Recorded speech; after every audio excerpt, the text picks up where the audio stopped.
Let's go to some stock picks. Chantal, Altron.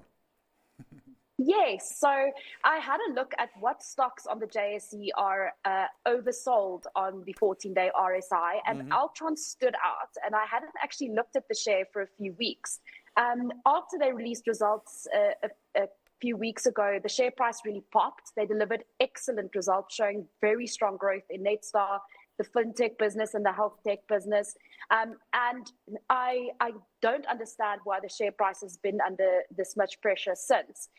It's now trading at around the 20 Rand mark. I see directors were still buying at 24 Rand.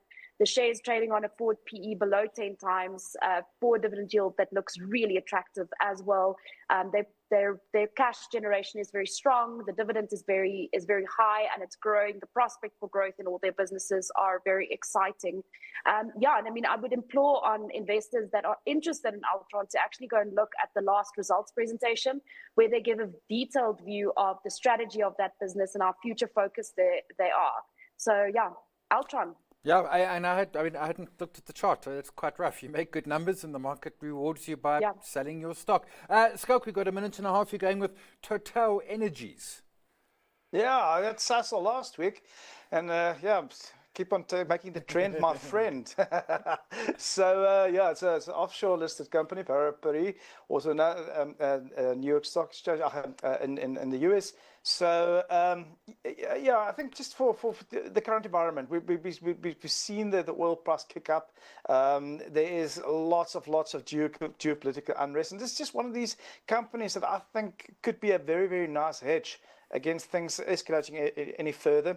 And it's not an expensive company. I mean, as we sit here, even after the recent movement, it's still trading at just over 10 times price earnings ratio, 6% dividend yield.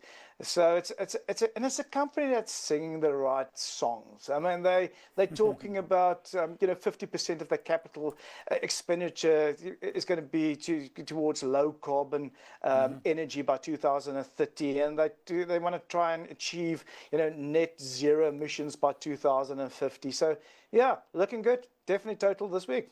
Okay, Total Energies and Altron. We'll leave it there for today. That's Stockwatch. Thanks to our guest, Chantal Marx, FNB Wealth Investments. She going with Altron. Schalk Louw from PSG Old Oak. He going with Total Energies. Up next, the close. Stay watching.